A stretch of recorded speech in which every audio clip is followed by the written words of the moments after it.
Hi friends, now we're going to talk about how we can create a SAP job or schedule an SAP job.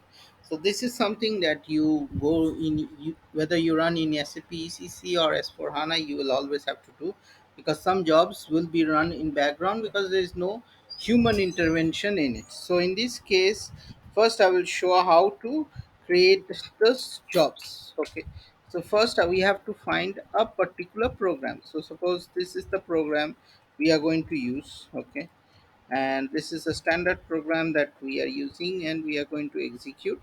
First we have to create a variant. Okay, so suppose this is the variant, and here in this case we are just creating a variant, and and we'll save it, suppose here.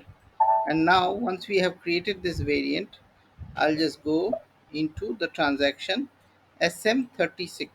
Okay, SM36, and then here we will just say suppose I have to give a name, email job. Okay, so I put email job and I put a step.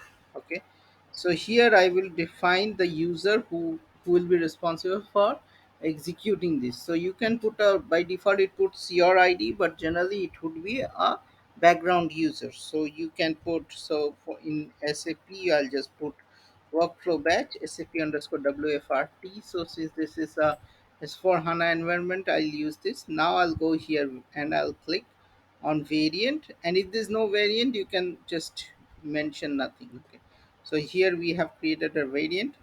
I'll click on test. Okay, and then I'll click on check, everything is fine.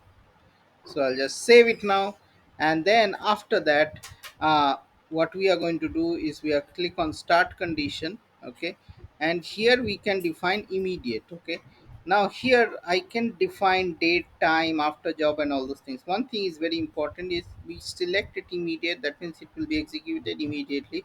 But here you can define the duration, it can define hourly, daily, weekly, and you can define other periods also. So here you can define monthly, minutes, and all those things. So three, so here we can define this and we save it. And now if you click on this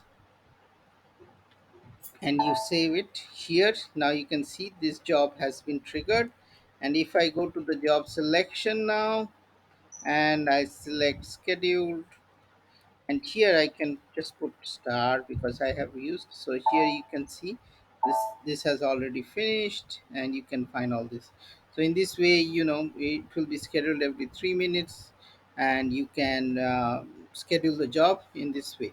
Okay, and if you want to suppose delete this job at some point, you realize that this job is not is redundant, you select this entry, you go to job, and you can just select delete, and it will stop the scheduling portion. Okay, so that's it. Stay tuned to my SAP channel and happy SAP learning. And if you like it, share and subscribe to it, and have a great day.